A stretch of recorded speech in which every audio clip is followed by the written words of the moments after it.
Welcome to our YouTube channel by the way. साथियों, जो आज हम करने वाले हैं वो 10th क्लास का एक पोएम करेंगे फर्स्ट फ्लाइट बुक में से, जो कि सीबीएसई और एचबीएसई दोनों बोर्ड में आती है। आज जो पोएम हम कर रहे हैं वो फर्स्ट पोएम है जो कि हमारे अप्रैल सिलेबस में है, dust of snow, that is written by Robert Frost. इसको लिखा है रॉबर्ट फ्रॉस्ट ने और बड़ी ही डिडक्टिक पोएम है, शिक्षात्मक है। एक कहानी के जरिए हमें अपनी लाइफ का एक लेसन मिलता है। साथियों, सभी हम थोड़ा बहुत परेशान लाइफ अपनी ज़िंदगी में कुछ थोड़ी बहुत बोधरेशंस हम सबको रहती हैं, परेशानियां हम सबको रहती हैं, फेलियर्स हमारी लाइफ में आते हैं, लेकिन इनसे ओवरकम करना ये एक बहुत बड़ी बात है। और रॉबर्ट फ्रॉस्ट जो हमारे हैं ये नेचर पोइट हैं और नेचर के थ्रू हमें बहुत सारे ऐसे एग्जाम्पल्स देते हैं जिसमें हम अपनी लाइफ में अपलिफ्ट कर सकते हैं। साथियों, मैं इस पोएम को शुरू करने से पहले कहानी सुनाना चाहता हूँ। कहानी कुछ इस तरीके से है कि एक कुम्हार का गधा एक कुएं में गिर जाता है और वो उसको पूरे प्रयत्न के साथ उसको निकाल नहीं पा रहा है। अब वो सुबह से शाम हो गई है लेकिन वो उसको निकाल नहीं पा रहा है। अब उसने क्या किया कि वो ऐसे घुट घुट के मरेगा, इससे अच्छा इस पर मिट्टी डाल दी जाए और उसको मार दिया जाए, दबा दिया जाए यहीं पर, ताकि वो इतना तड़प तड़प के ना मरे, 2 दिन 3 दिन ना लगे। उसने क्या किया, मिट्टी डालनी शुरू कर दी। जब वो मिट्टी डालता उस गधे पे गिरती, वो क्या करता, उसको शेक ऑफ करता, उसको थोड़ा करता और वो किसान उसको पे मिट्टी डालता रहा, वो उसको शेक ऑफ करता रहा और धीरे धीरे मिट्टी से उस कुएं का लेवल ऊपर आता चला गया और फाइनली वो गधा बच गया, उसने अपनी जान बचा ली। तो ऐसा ही कुछ सेम लेसन यहाँ हमें मिल रहा है। इस कहानी से हमें ये लेसन मिलता है कि हमारी लाइफ में बहुत सारी प्रॉब्लम्स आएंगी, साथ साथ में डिफ़िकल्टीज आने वाली हैं जो हमें पीछे करेंगी, हमारे पीछे एक फोर्स लेगी जो मुझे पीछे करेगी, लेकिन मुझे उससे आगे बढ़ना है इन सबको शेक ऑफ करके। Just come to the poem. The way a crow shook down on me the dust of snow from a hemlock tree. साथियों, ये हेमलॉक ट्री का मैंने एक जस्ट आपको बता दूं, हेमलॉक जो है एक धतूरे का पेड़ होता है।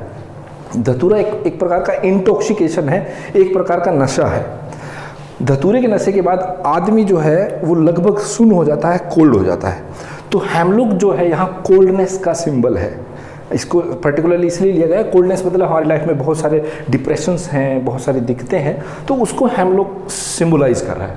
और जो सीज़न है वो स्नोई सीज़न है, बर्फ़ गिर रही है और सब बर्फ़ जब आप गिरते हैं तो आप समझ सकते हैं उसमें ना खेती होती ना कुछ भी नहीं होता, बड़ा कोल्ड का अगर मैं कहूँ, अगर इसको मैं थोड़ा सा लिटिल मीनिंग छोड़ के अगर मैं इसका इमोशनल मीनिंग लूँ तो कोल्ड का मतलब होता है निर्दयी, इमोशनलेस, जिसमें थोड़ी सी फीलिंग्स की कमी हो।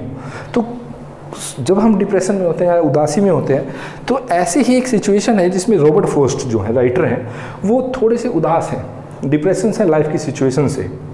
वो क्या हुआ, वो एक पेड़ के नीचे आ गई। अब जब वो उस पेड़ के नीचे है, वो हेमलॉक ट्री है, ऊपर एक कौवा बैठा है, क्रो है वहाँ पर, और वो जो बैठा है उसके वो नीचे है, बर्फ़ गिर रही है। The way a crow shook down on मी, क्या किया, इस कोए ने अपने आप को शुक डाउन किया, इसके ऊपर भी बर्फ़ गिर रही है, लेकिन ये क्या कर रहा है, जो उस गधे की तरह अपने आप को शेक ऑफ कर रहा है, अपने आप को उस डिफ़िकल्टीज़ को हैवी नहीं होने दे रहा अपने ऊपर। ये क्या कर रहा है, अपने आप को शेक ऑफ कर रहा है और वो बर्फ़ गिर रही है, मतलब ही इज़ प्रोटेक्टिंग हिमसेल्फ, अपने आप को सेव कर रहा है, अपनी लाइफ सिचुएशन से सेव कर रहा है। और ये बात उसने देखी, इसने ऑब्जर्व की इसको। The way a crow shook down on मी, जिस तरीके से उस कोए ने शुक down on me the dust of snow, उसके नीचे वो उसने जब शेक ऑफ किया वो बर्फ़ इसके ऊपर आके गिरी। उसने उसको नोटिस किया, इसके एक्शंस को, इसके मूवमेंट को नोटिस किया और उसने देखा कि ये जो बर्फ़ है वो इसके ऊपर आके जो गिरी है, ये इसको एक मैसेज मिला यहाँ पर, फ्रॉम ए हेमलॉक ट्री। ये हेमलॉक ट्री है, आप पहला स्टैंजा समझ रहे हैं मेरे ख्याल से, कि जैसे ही इस क्रो ने शेक ऑफ किया the dust of snow, dust क्यों कह रहा है वो स्नो को, क्योंकि वो हैवी है, वो यूजफुल नहीं है, बोधरेशंस हैं, डिफ़िकल्टीज है। डस्ट का मीनिंग आप यहाँ समझ पा रहे हैं, डस्ट का मतलब ऐसे तो धूल होती है, मतलब एन अनवांटेड थिंग। बर्फ़ कभी अच्छी भी होती है, कभी बुरी भी होती है, तो यहाँ पर इसको नेगेटिव दिखाया है। तो उसने जो बर्फ़ गिरी तो उसने उसको नोटिस किया, इसके एक्शन को, कि इसके ऊपर जब भी बर्फ़ गिर रही है ये शेक ऑफ करता है और वापस बैठ जाता है। अगर वो ऐसा ना करे तो क्या होगा, मारा जाएगा, बर्फ़ में दब जाएगा, बर्फ़ इसको अपने चुंगल में ले लेगी। तो ये इसी तरीके से रॉबर्ट फ्रॉस्ट आज बहुत उदास है और लाइफ की जो प्रॉब्लम्स हैं उसकी वजह से वो डिप्रेशन में है। Have given my heart a change of mood, ये एक्शन देख के इसके भी माइंड में एक बात आई। इस एक्शंस को देख के कहता है हैज़ गिवन माई हर्ट, कहता है मेरी जो सोच थी, मेरा जो मन था, मेरा जो मूड था, अ चेंज ऑफ मूड, उसमें बदलाव आया। And save some part of a day I had rued mean sadness, depression, उदासी।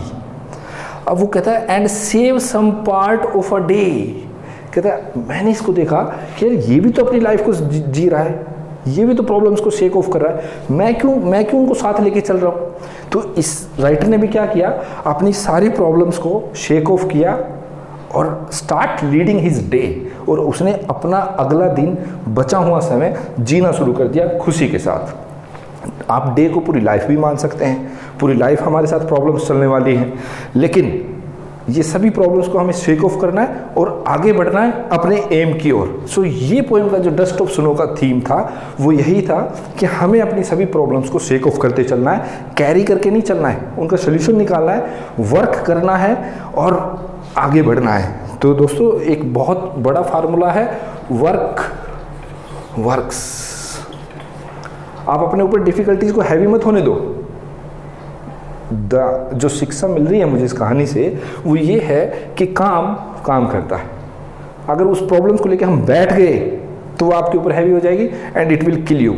लेकिन अगर आपने उस पर काम कर दिया तो डेफिनेटली आप बहुत अच्छा लीड करने वाले हैं और अपना एम पाने वाले हैं। अगली पोएम के साथ फिर मिलते हैं अगले टास्क के साथ। Thank you very much.